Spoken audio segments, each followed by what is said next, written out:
Belum pernah ada persiapan pertemuan tingkat tinggi negara-negara seperti apa yang akan terjadi di G20 di Bali yang oleh pengamat intelijen militer bisa jadi puputan Bali nih jangan-jangan. Semua pemimpin yang datang bukan hanya membawa delegasi namun sebelumnya sudah menyiapkan pasukan intelijennya dan membawa pasukannya di negara terdekat, terutama Amerika membawa pasukan yang lengkap. Apa yang sesungguhnya terjadi sih di dunia ini? Bukankah dunia sedang baik-baik saja? Bukannya dunia lagi ngurusin ekonomi yang akan resesi? Bukannya nggak akan ada lagi pandemi yang masih akan muncul setiap saat? Bukannya tidak akan ada perang di zaman modern ini seperti kata pejabatnya? Kok malah semua negara memanaskan mesin perangnya? Mendekati Indonesia bahkan. Inilah yang menyebabkan Putin enggan datang ke acara G20 kali ya. Inilah mengapa Tiongkok menyiapkan armadanya di selatan Jawa secara masif. Dan inilah mengapa Port of Darwin, Australia banyak tentara Amerika dan armada kapal pembom B-52 yang bisa membawa hulu ledak nuklir hadir di utara Australia. Ini mengapa Pulau Pasir jadi penting bagi Australia karena armada lautnya bisa ngumpet terdekat dengan Bali dari sana. Amerika terutama Biden juga enggan sebenarnya datang kalau ada Putin. Juga kalau pada tanggal 8 November 2022 nanti hasil midterm election Partai Demokrat jeblok, maka tanggal 15-16 November 2022 di acara G20, di acara G20 belum tentu Biden datang. Biden bisa hilang selera dia. Kecuali acara G20 itu sebelum acara midterm election bisa nilai positif buat Biden. Kalaupun datang ternyata Amerika bagaikan bersiap perang di Bali armadanya. Full battle army. Tiongkok tidak mau kalah untuk melindungi pemimpin tertinggi mereka. Mereka menyiapkan perlindungan kekuatan yang tidak main-main. Semua tegang di G20.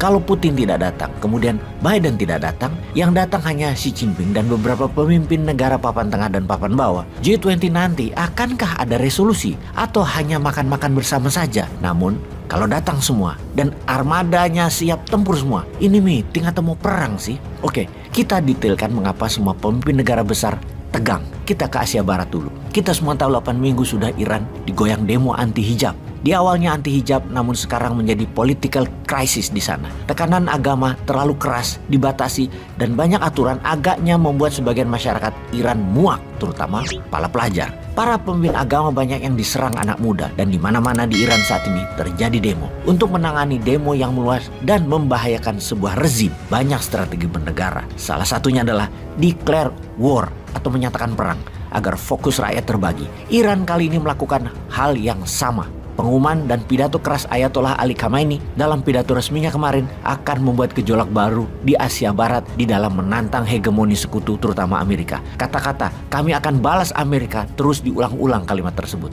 Apa yang mau dibalas? Meninggalnya pemimpin Garda Revolusi Iran Qasem Soleimani yang diroket pakai drone oleh Amerika yang dikirim melalui Saudi Arabia membuat Iran memendam amarah pada Saudi dan Amerika.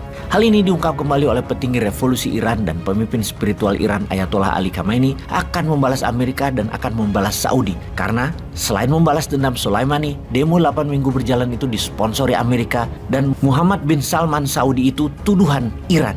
Dijawab oleh Biden, kami akan bebaskan Iran. Dan ini merupakan pernyataan persis seperti sewaktu Amerika melakukan pembebasan atas sandera di kedutaan Amerika di Iran di tahun 1981.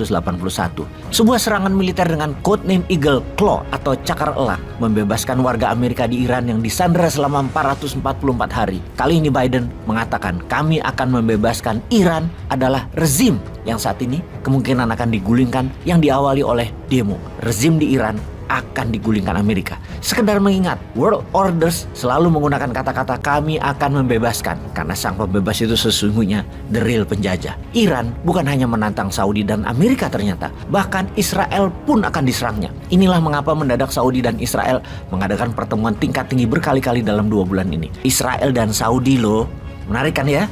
Oke, kita detailkan Iran setelah kita menengok sisi lain dunia yang tidak baik-baik saja. Kita ke semenanjung Korea. Dalam sebulan terakhir belum pernah Korea Utara meluncurkan uji coba rudal balistik sebanyak kali ini dengan mengarahkan sasaran ke perairan Korea Selatan dan Jepang. Terbanyak, biasanya 1 bulan 1 dan paling banyak 5. Dalam sebulan ini, lebih dari 80 kali diluncurkan di berbagai arah.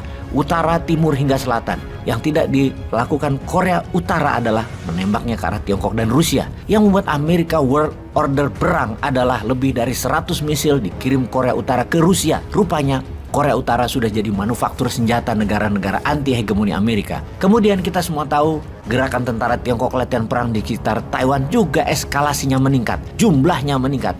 Tidak heran, satu skuadron B-1 dikirimkan ke sepenanjung Korea dan 3 skuadron pesawat pembom B-52 dengan segala macam armada pengiringnya mulai juga menyiapkan pangkalan di Australia dengan code name latihan gabungan. Tetapi, mengapa membawa pesawat pembom yang bisa angkut hulu ledak nuklir? Lalu kita tahu beberapa misil peluru kendali Amerika dengan kepala hulu ledak nuklir yang katanya kecil daya ledaknya sudah berpangkalan di Polandia untuk menyerang Rusia. Ada apa sih ini semua? Ini bukan pesimis informasi, ini bukan negatif informasinya, ini bukan memframing informasinya bahwa dunia sedang mengarah ke pergerakan perang militer, namun ini semua fakta. Ada beritanya di berita mainstream dan ada datanya. Yang terakhir kita kembali ke G20. Karena rawannya keadaan dunia terutama konflik militer, maka tidak heran acara G20 menjadi di ujung tanduk. Acara yang tidak murah biayanya bisa terancam tidak berpengaruh apa-apa di tatanan global. Acara yang seharusnya bisa membuat Indonesia ke posisi terpenting di dunia bisa malah hasilnya terbalik, jadi ajang perang kurus setra.